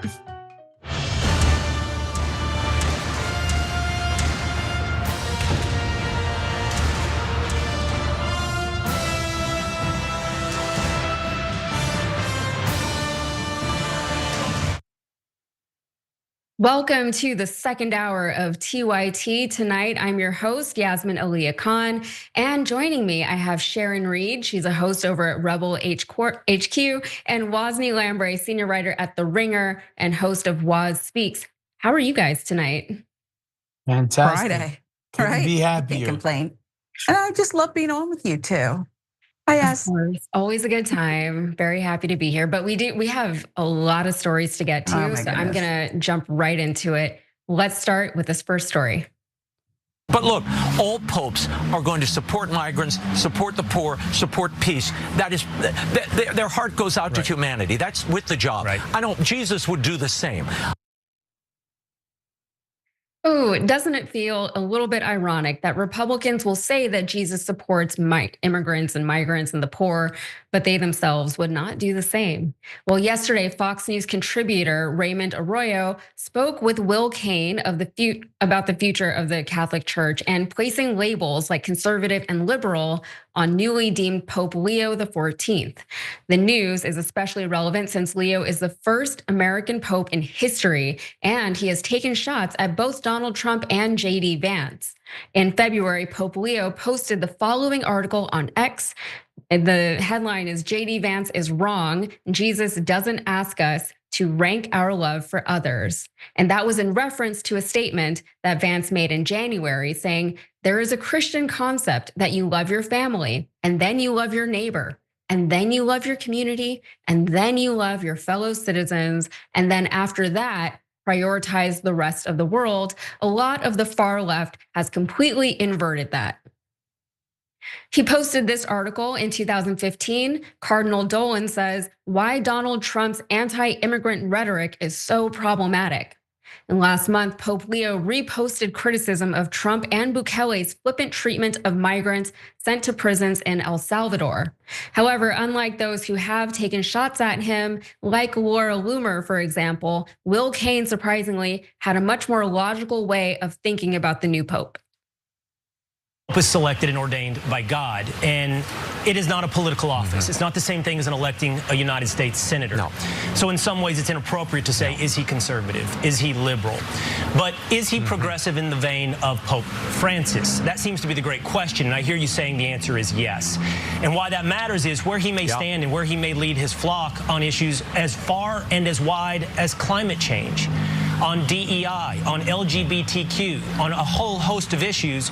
And we wonder, where will this new vision be for the Catholic Church? Well, hope springs eternal, Will, even in the eternal city. And here's what I'd say. It's a mixed bag. The record is a mixed bag, but there are indications. When you saw the Pope come out today, okay, he was wearing the traditional mazzetto, that red garment, atop his white cassock. That's kind of a cry back to the past. That's a wink at tradition. Right. Well, Arroyo continued, and he doesn't really seem to care that the Pope has more progressive views because Jesus would do the same. So a lot of traditionalists and conservative people said, oh, look, he's dressing like a pope. We frankly haven't seen this in 12 years with Pope Francis. So maybe Leo will be, as he mentioned in his speech today, a bridge builder. One hopes, I mean, when you look at his Twitter feed, he was for open borders in the United States and kind of took pot shots at J.D. Vance and the Trump administration. But look, all popes are going to support migrants, support the poor, support peace. That is, their heart goes out to humanity. That's with the job. Jesus would do the same. I don't know if he'd get so political, and that they're going to have to be careful of. But maybe Pope Leo can bring together the broken parts of this church and Christianity and our society and offer a countercultural moral clarion call that I think we need now. So as they touched on yesterday on the show, that view isn't exactly shared with the rest of MAGA. Jack Posobiec even issued a warning to conservatives saying he doesn't bode well for Trump supporters. What I'm seeing from his social media does not bode well for Trump supporters, because we're seeing things here where he's attacking J.D. Vance, and not years ago, very recently. The choice of an American pope, it is clearly a reaction to President Trump. And I honestly can't see this read in almost any other light. This is clearly a reaction. Now, I call this a reaction because here's the question. Is this someone who wants to work with the American president, being that he is from the United States, being that he is someone who speaks English, being that he is someone who grew up in the United States? Or is this someone who antagonizes? I'm not going to mince words, folks. I'm not going to mince words. This is not the election that conservatives wanted. God save the church. It's a very America-centric perspective, but that aside, a lot of people apparently didn't believe that the church was ready for an American pope. According to Cardinal Robert Barron, he told CBS News, Cardinal George of Chicago of happy memory was one of my great mentors. And he said, look, until America goes into political decline, there won't be an American pope. And his point was, if America is kind of running the world politically, culturally, economically, they don't want America running the world religiously. So I think there's some truth to that we're such a superpower and so dominant, they don't want to give us also control over the church. But keep in mind, Pope Leo had dual citizenship with Peru, having spent much of his career as a missionary in South America, and he was apparently considered the least American of the American cardinals, whatever that even means. Sharon, let's start with you for the discussion. We're seeing something that has never happened before. This is a historic pope. This is a historic moment, not just for the United States, but for the entire world. And we're seeing that things are not going well for conservatives. They would have much rather see somebody go in the opposite direction from where Pope Francis was, and they were lobbying for it, right? They were putting money into this. They were really trying to get a more conservative pope there. And again, it all feels very America-centric, like they are trying to pull some strings, even though we know that the Pope is supposed to be a religious figure, even though he is a very political figure at the same time. So what do you make of this? What do you expect to see coming out of this with the new papacy? I think we'll see something probably profound and unprecedented. I mean, can you imagine if they also discover that Black Twitter is right and the new Pope, Pope Leo XIV, has lineage through Black Haiti, okay? I mean, that would be a dream, okay? Listen, the Pope is human, and I tend to reject the political label. He sees cruelty, he's calling out cruelty. You know, Pope Francis, before he died, shortly before, called on other cardinals and people to speak out against the what he felt were atrocities being done to migrants and with immigration and disappearing people. So if this Pope sees it and is loud about it, I don't call that attacking J.D. Vance, who was not Catholic. Now he is Catholic, and that's fine, okay? Totally fine with that. But this Leo is a force to be reckoned with. I do think that perhaps, not in the vain way that Trump wants, to make it, but I do think that everything going on with this president and the cruelty and all kinds of infractions from a moral standpoint, maybe very well did lead us in the direction of a pope from Chicago. Who knows? And Waz, how do you feel about that? This feels like a very American response from the right, right? Yeah.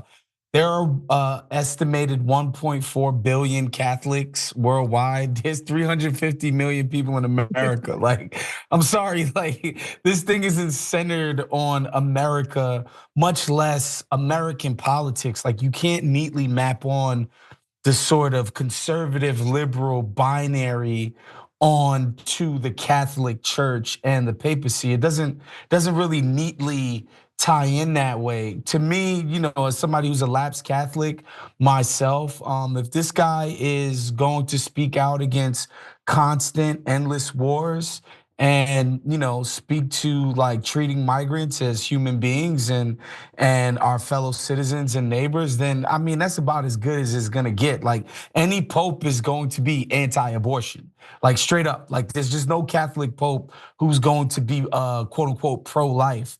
But if he's good on war, if he denounces the atrocities that are happening in Gaza to the Palestinian people, or Russia's aggression in Ukraine, and tries to help bring about a peace, I mean that's nice. That's good enough for me. Yeah, and Sharon, I just want to clarify. I meant like it's political in the sense that the papacy is political historically, right? And the Pope is influential around the world. Arguably, he's one of the most influential people in the world. And there's a reason why conservative Americans really wanted to have a hold on the papacy. They wanted a foot in that door. They were over there, they were in Rome, and they were throwing all these parties and having all these dinners. And they said, "This is who I want to be the Pope." And they said, "Here's our wine from California, and here's all of our millions and maybe billions of dollars if you give us the right Pope." So the fact that there's all this backlash to a guy who is just calling out very basic things like what you were saying, seeing evil and saying this is not right, this is not good. The fact that conservatives are upset about that really says a lot about them and their views on religion in general, their views on Christdom, I'll say, outside of organized religion. So anyway, and just quickly, I'll just before you button up, I think it makes me giggle that they're so upset about this, quite frankly, and that's petty. I get it, but listen, I agree with you about politics, but Waz made the point about this sounds like a very American type of response. How about it was centered perhaps on American hate and this need to reverse the tide here, that this American president and his friends are spreading throughout the world. I'm not saying that there aren't others, and it's going on in other places, but perhaps the church needs to play a role in beating back what is deemed so damn cool. Okay. Yeah, and they don't like the socks. Could be that. I mean, that is a great point, because it was a very American-centric response, but it's also maybe it was a response to Americanism and to Trumpism, because all of that has been exported in no unreal way into to various countries around the world. So maybe it's more of a global response, but it does make sense that the Americans would see that and take it personally. So, all right. So with that, we got to take our first break. We'll be right back.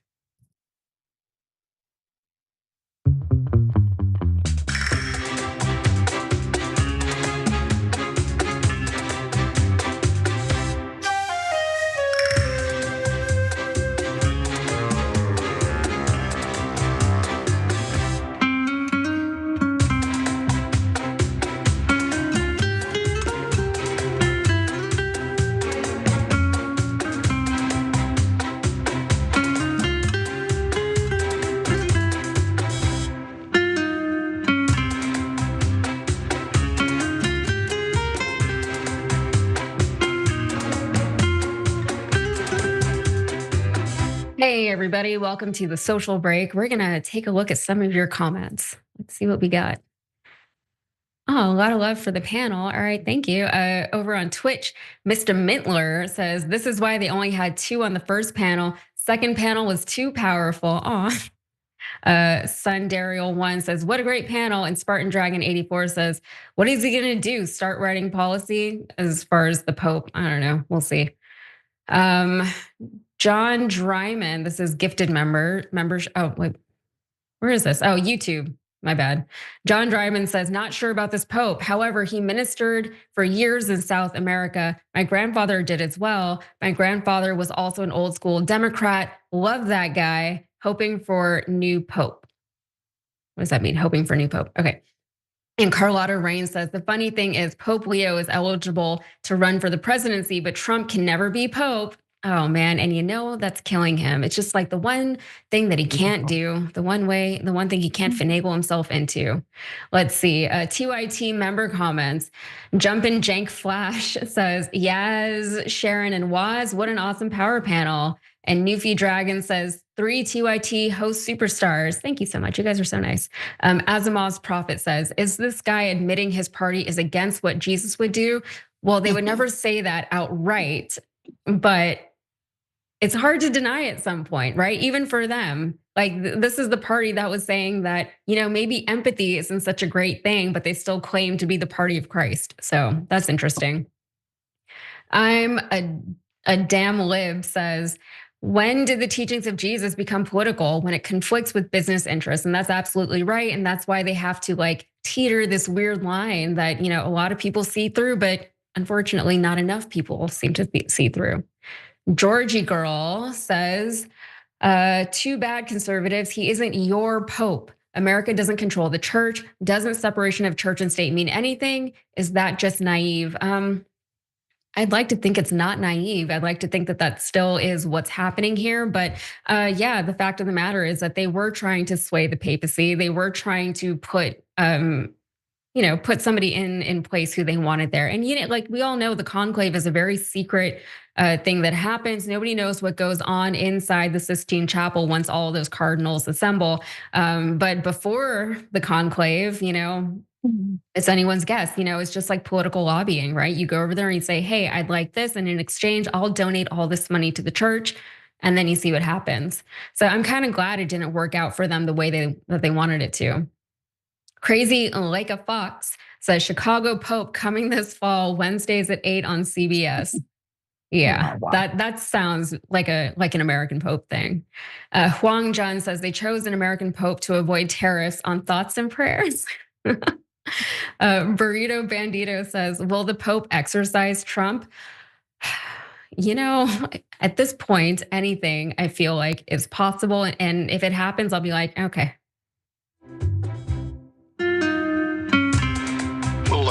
We'll talk to Bob.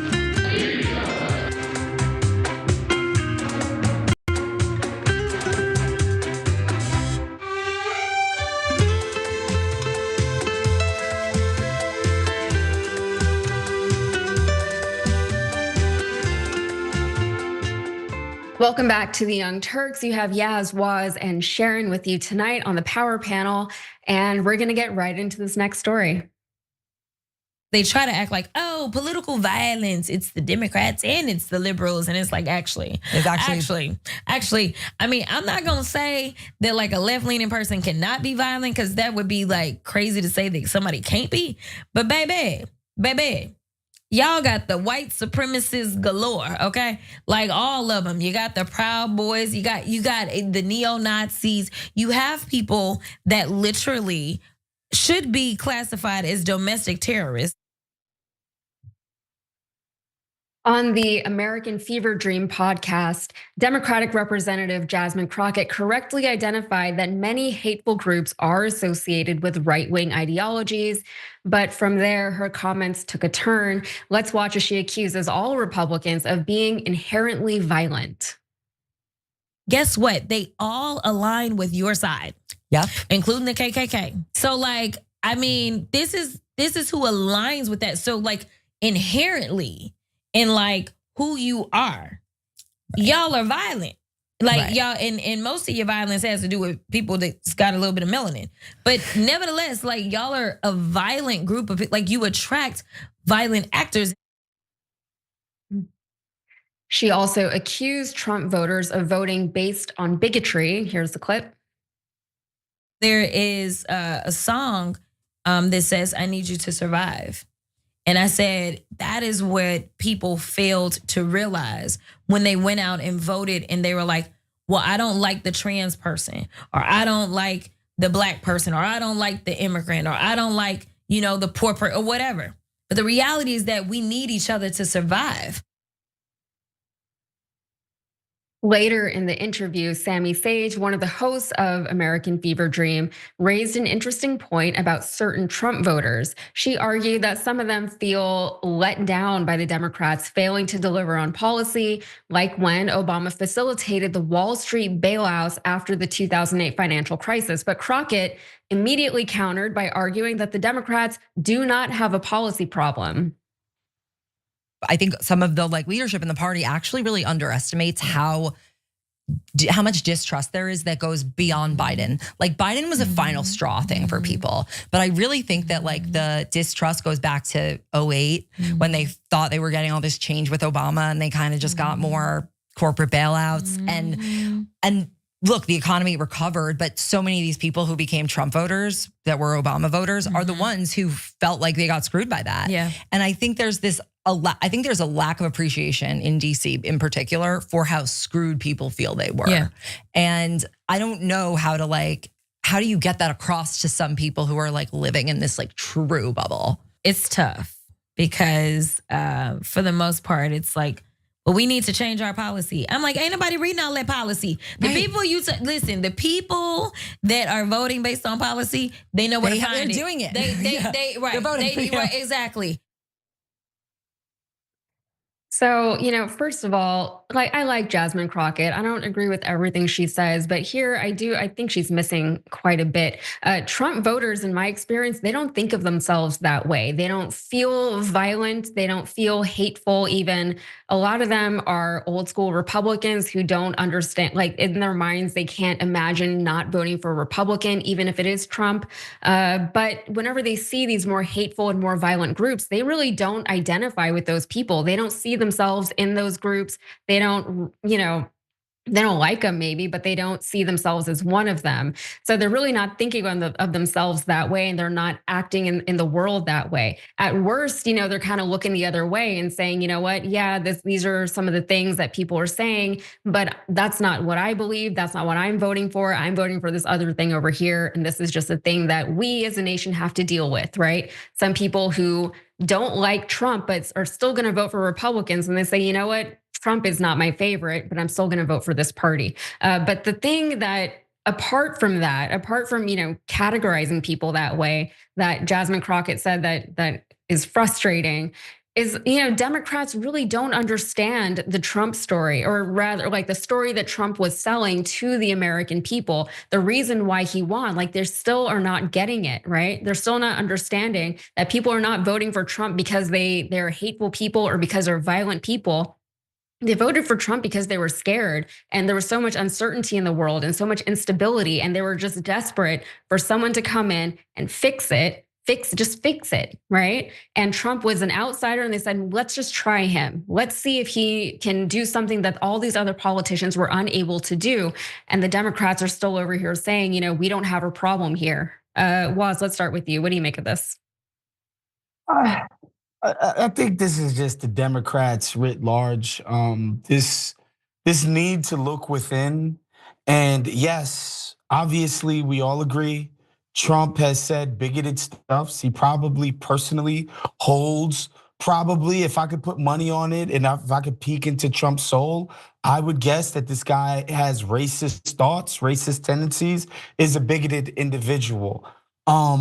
The idea that we need to paint the broad Republican electorate as a bunch of hoodie-wearing Klansmen, I just don't see the utility in that. And it does the easy job of completely absolving the Democrats, especially the establishment party elite, from any responsibility. They get to absolve themselves from any responsibility that people would look at Donald Trump and his buffoonery and be like, I'd rather roll with that than what the Democrats are offering. I mean, it's an indictment of the Democrats. Sure, you can say it's an indictment of the voters, then just quit, get out the game.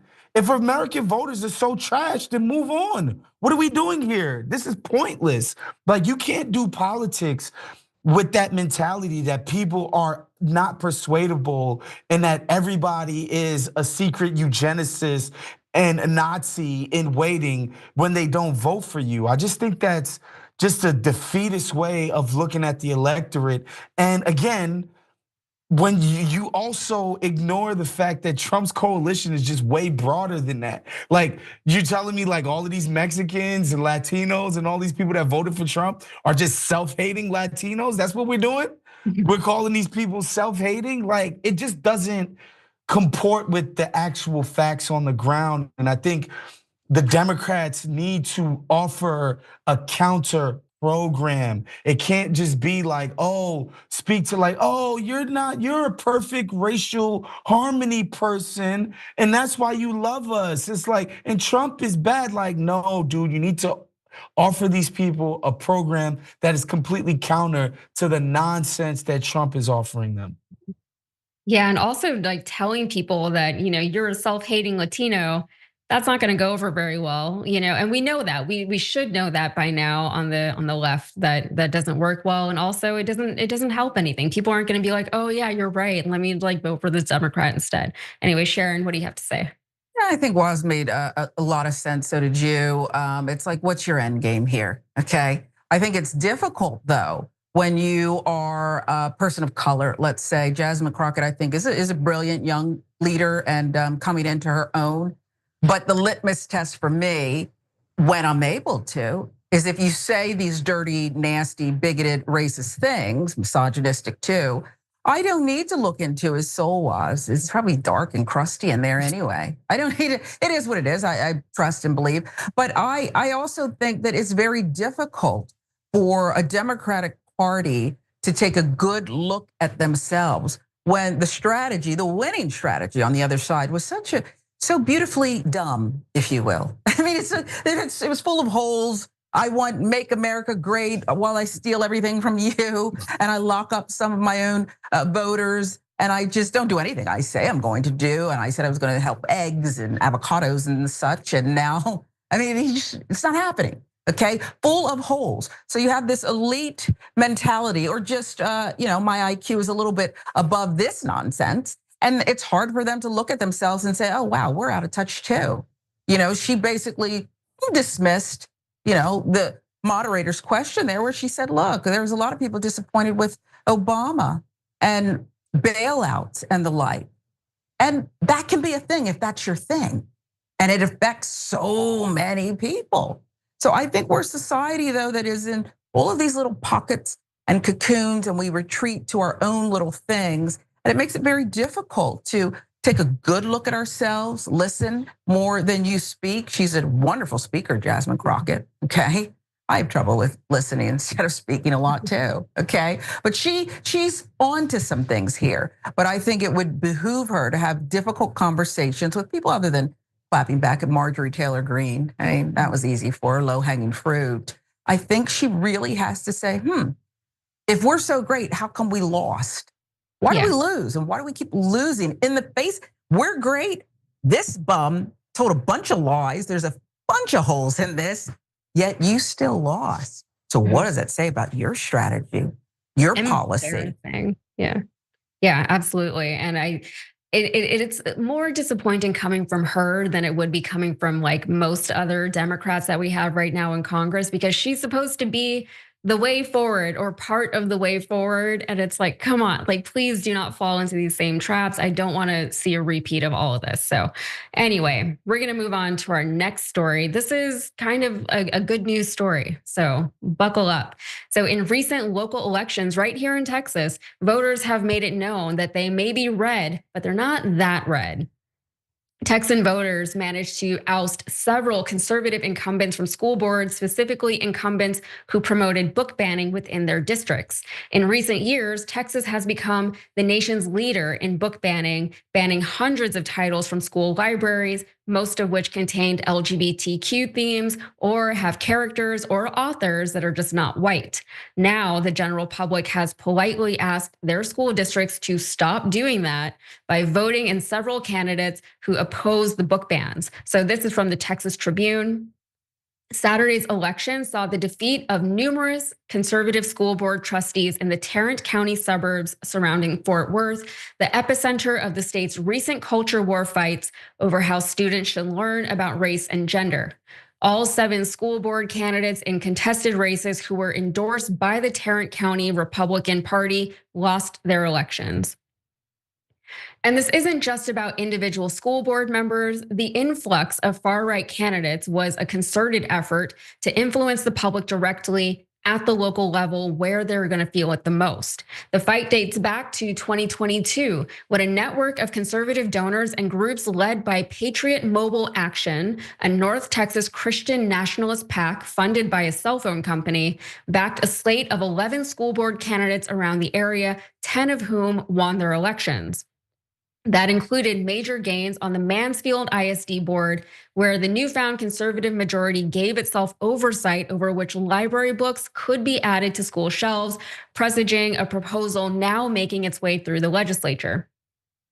Notably, the people of the Mansfield Independent School District, which sits in the suburban area between Dallas and Fort Worth, have been fighting back against the aggressive book bans for years. The now former board president, Kezia Valdez-Farrar, was a strong proponent of the book bans. After public backlash, the district responded by saying, "We won't ban books anymore, but this committee that is appointed by us still will."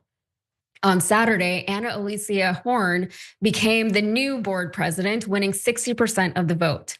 Conservatives also lost big in Arlington, Grapevine, Colleyville, and Keller ISD on those boards, all of which are in the greater Dallas-Fort Worth area. Meanwhile, down in Houston, specifically in Katy, which sits just outside of Houston on the west side, now former board president Victor Perez was defeated by James Cross, a former school principal. Perez was very right-wing, a strong advocate of book bans, and he wanted the schools to inform parents if their children had requested to go by specific pronouns while in school. Cross now hopes to shift the district away from politics and partisanship and focus instead on the kids. What a concept. And over in Fort Bend ISD, which is south of Katy on the southwest side of Houston, Rick Garcia, who supported one of the state's most restrictive book ban policies, lost his board seat to Afi Charania. On her website, she wrote, "Book banning doesn't protect students, it limits them. These policies risk isolating vulnerable students, compromising educator autonomy, and prioritizing control over compassion." And if you're wondering if this is all a fluke, apparently it isn't. Frank Strong, a teacher who has been following Texas politics as it pertains to education for years, wrote on his Substack, "I've been covering Texas school board elections for 7 cycles. And as I have documented over and over again, book bans, attacks on educators and public schools, and attempts to target LGBTQ students do not fare well at the polls. Voters across Texas clearly and consistently punish the people who have been restricting students' reading and learning." He added, "They delivered a message. Texans are sick of book bans, sick of attacks on educators and librarians, sick of leaders waging culture war battles at the expense of good governance." However, while some are hopeful that this could be an indicator that Texas voters are more tuned into their local politics and that they're tired of the far-right MAGA agenda, others are less optimistic, or at least they're advising to be a little bit cautious. John Taylor, a political science professor at the University of Texas at San Antonio, says that we shouldn't get too excited yet. He says, "I'm not convinced that somehow, reading the tea leaves, this will be a big year for the Democrats in 26 because of what happened in local elections with 3 to 7% turnout." That said, if I were the Republicans, I would be at least a little bit worried that in a low information, low turnout election, the doctrinaire, far right, almost Christian nationalist conservatives did not fare well. So the thing with Texas is that the stereotype is that we're not a red state, we're not a blue state, we are a non-voting state, right? Texans do not go out and vote, but whenever they're informed, they do tend to get out there a little bit more. And it is interesting to see as, kind of a barometer of where the state is headed. I think, from the outside looking in, Texas looks incredibly red, right? Like you can't imagine any kind of liberal progressive person living here, but there's a lot of us here. I'm not the only one, I promise, right? It's not just me, but there are a lot of people who are even Republicans who are not that MAGA, they're not that far right that you see on the news, the stereotype that people think of whenever they think of Texans, right?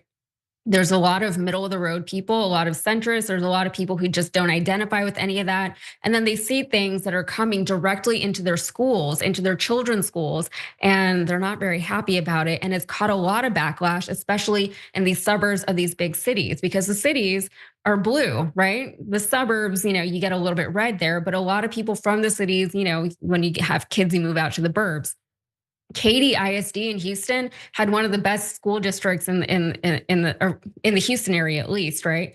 And over the years, seeing what was happening in Katy, it was a little upsetting to see. And even here, my own school district where I live, it was one of the best in the country. And they tried that same stuff. They tried to put these very, very far right MAGA people into the school district. And I remember I was working with this local Democratic group a few years ago, and they were talking about this the Patriot Mobile Pact, right? And these people and what they were trying to do. And there was a huge push to just educate local voters and like beg them to get out and vote in their local elections. So Waz, let's start with you.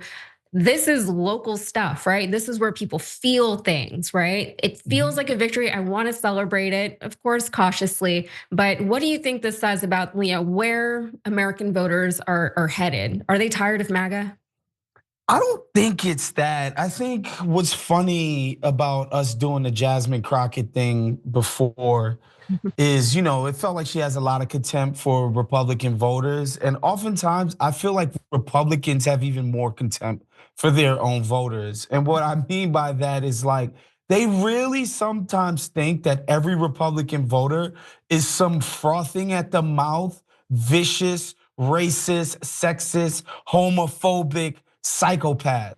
And they often just don't know how to toe the line and leave well enough alone. Sure, you can imagine a group of suburban parents being like, maybe we don't gotta introduce the trans stuff to the second graders just yet. Or maybe we don't need to address the sexuality of any of our staff. And maybe we don't need to do that in the third grade just yet. Maybe we wait till 8th grade for that or whatever. That does not mean they want to take it to let's ban every book that's ever had a queer character in it. Let's completely wash the entire, curriculum of people of color or people with any level of diversity, especially in the Houston area, which, as you know, Yasmin, is one of the most diverse cities in our freaking country. Like, they sometimes just take it too damn far. Now, I don't think this is an invitation for lefties or liberals or progressives to start letting their freak flag fly. I don't think that's what we should then do, but it's just obvious that the conservatives over there, they just overplayed their hand. It's like, guys, relax. Yeah, what do you think, Sharon? Tell me more about this freak flag thing he's discussing. It's an Austin. I got you. He just was going on, and I was becoming more and more intrigued. We'll talk offline, apparently. Listen, I don't know what it means, and I'm almost tired of speculating, although I'll continue to speculate, only because we hear a poll comes out, and they say, since the history of elections, this has never happened, this won't go over well. Look, we're in unprecedented times. What I think this could be saying is not necessarily wholesale check that we're done with MAGA box, but boy, we're starting to smell ourselves. We're feeling our power a little bit, like, maybe I'll keep voting. We'll stick with local first, and then maybe we'll expand and say we do have some power here. Other than that, I think Waz is right. You can go too far, baby steps. This thing where you're taking away democracy, perhaps tiptoe into it a little more if that's your jam, okay? Instead of doing that, what was that? What was he holding, this Musk guy, okay? With the hat on and the glasses, and he thought he was really cool. It's just too much. You're doing too much, and you got run out of town. Nobody likes you, and no one's buying your cars. So I think that's perhaps the lesson here. I don't know what the question was, but nobody's buying his cars. Okay. Well, while what's going on? I'm still with this freak flag thing. Okay, it's got me all messed up. I think there's a way sometimes when we have victories on the left and we're like, oh, this means revolution is coming. We're changing everything about the country tomorrow, and that means X, Y, is just like, bro. Most of the stuff people want to go incremental with it. A lot of times we have awakenings about stuff, whether it be, stuff related to trans people or queer people and some of those issues, or any of the stuff that had to do with trans people in sports and all of that stuff. Like, we have revelations. We're like, yo, we're for this. And then we go out into the wider country and realize, well, not everybody has met us where we're at yet. I think that's that's a reality that we gotta sometimes face on the left, where we can't always get our most maximalist version of the thing that we really like to see change in society, and not let good be the enemy of great or perfect, right? If we can get a nice win, let's take it and keep it pushing and not cry that it's not absolutely the perfect win that we want. And I think the Republicans, the right wingers, particularly in a place like Texas, they're like, oh, we've proven over and over again we're a red state, and so they take it too damn far. And I'm glad they got smacked back on this, especially for the kids. We don't want to raise a bunch of dum-dums. I mean, they're soft enough as it is, right? Like, we don't gotta make them stupid. They're mad sensitive, mad scared of everything. Let's at least arm them with some intellect. At least I get really passionate about education, right? Because I feel like you're robbing an entire generation of something that's so, it's gonna shape them for the rest of their lives. But anyway, we gotta take a break. We'll be right back.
Welcome to the break. Let's get to some of these comments. Lots of comments here. Let's see. About the Pope, Ramith Dragon says, Pope is gonna pope and keep to the messaging of the church. MAGA will get their nose bent out of shape because reasons, because they're always a little bit bent out of shape. Who isn't these days though, Winter Scoop says, Crockett represents South Dallas. She represents South Dallas, right? Yeah, I'm so glad that there's like a Texan in there who is not Ted Cruz. So thank you, Jasmine Crockett. Cabbage says, policies don't matter when you don't actually pass and implement them. Yeah, like the Democrats, they talk a lot of game, but they perform not as good. Boomer Dragon Cat says, in my MAGA experience, most of them identify as victims. And yeah, I would say that that's probably one of the better ways to put it. Like they don't see themselves the way that a lot of other people see them. Future in Doubt says, I'm not saying all Trump supporters are racist, but all racists are Trump supporters. Yeah, and that's hard to argue with, but like I said during the segment, the people over here do not identify with the people over here, right? The people they just happen to be on the same side of a two-party system. And, when there aren't so many options, they can say, yeah, but I'm not one of those guys. Callie Milio Mo says, love this panel, thank you. Have shown great growth and progress on presentation skills and expressing unique opinions. TYT is getting stronger. That's so sweet. Sorry, TYT is getting stronger is what they said. Isn't that nice? So it is. I'm just wondering if they say we what used did to they be think in the beginning. Before, yeah, that's okay. I acknowledge it. We was didn't have trash to describe the before, but we done documents and stepped it things. up. Yeah, it's fine. But I'm This gonna is hard. This I'm gonna job is look at it hard, as y'all. positive. Like the presentation. And so it's nice to be appreciated. They saying in the beginning, not only- it was a rough go before. The producers, also shout out to the production team. They do a lot of work. So we're just the ones on camera, but we got superstars all around. Oh, Thank wow. you.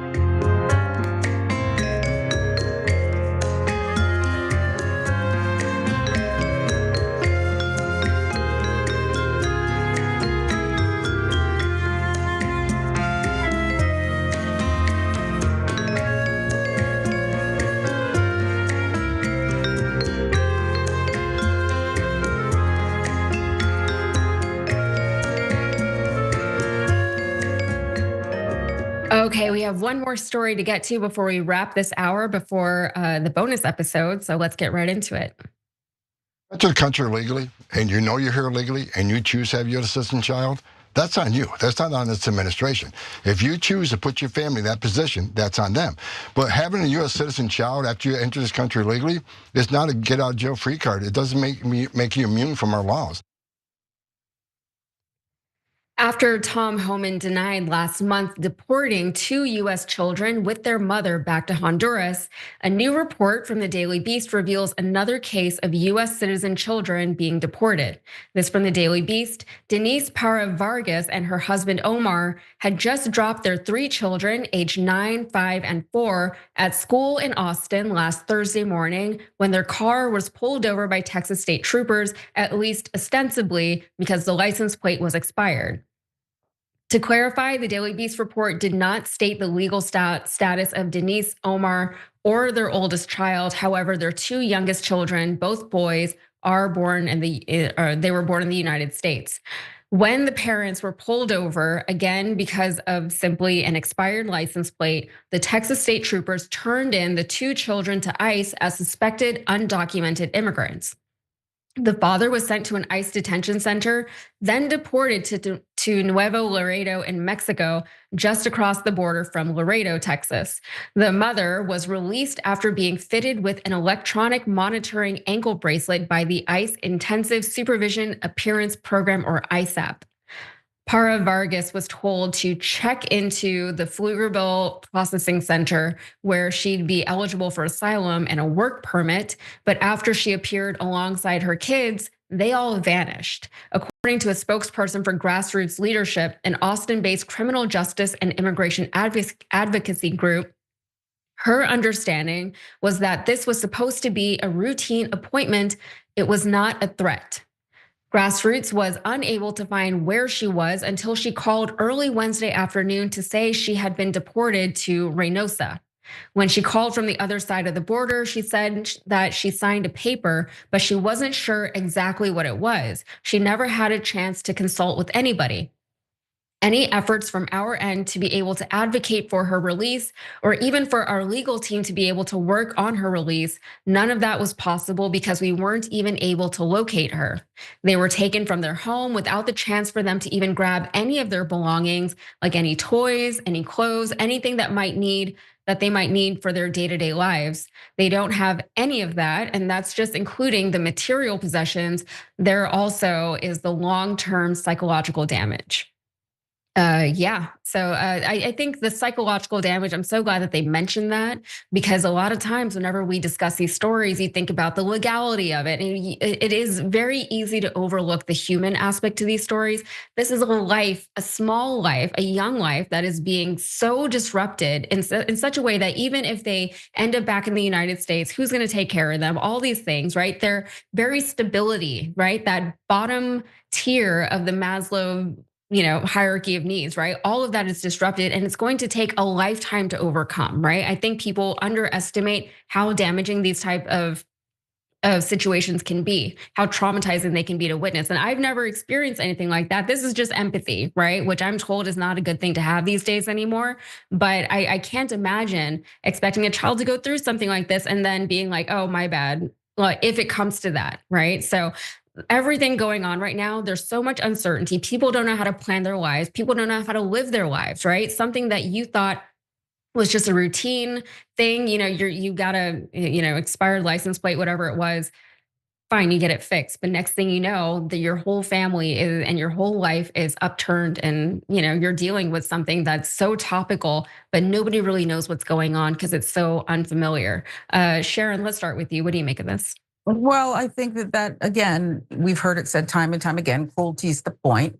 And when you have basically zero, you really can't have due process. Not if you want to do things the way the Trump administration wants to do them.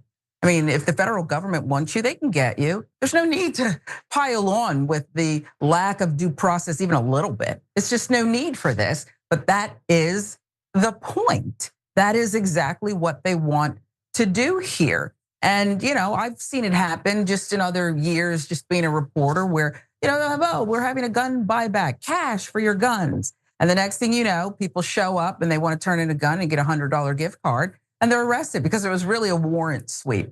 We just didn't feel like going to everyone's home to pick them up. Maybe that's perfectly legal, but that's not exactly what's going on here. It's far worse. It's far more invasive. And when you're dealing with American citizens, like 2 at least of the children are, it's heartbreaking, it's gut wrenching. But in order to have empathy, you have to see them as human. And I don't believe you're able to carry out some of this stuff if you believe they're human. Yeah, you have to completely break from all of that. You have to separate yourself emotionally from that, or that part of you just never existed. All right, what are your thoughts, Waz? Just to echo what Sharon was saying about the cruelty being the point. In this case, like it's explicitly is. Like we know that Stephen Miller, part of the policy is that they need a certain amount of quote unquote self-deportations. So they have to advertise some of the most cruelest and grotesque visions for deporting folks that they could possibly come up with, so that people hear about it and either leave on their own or end up not coming at all in the first place. Because we know Obama did plenty of legal deportations on his own. Biden did plenty of legal deportations on his own. And Trump right now, he's net less deportations than Joe Biden. This guy promised mass deportation. He knows he's not delivering on this. So they have to advertise the most disgusting and ghoulish elements of their deportation regime. It's a joke. Absolutely, it's very sad to see. It's scary because it's so unreal. You can't even wrap your head around some of the things that they're coming up with, because what kind of normal person would even think to do most of this stuff, right? Anyway, we have to wrap the second hour of this show, and if you are a member, we'll see you in the bonus episode. So stick around.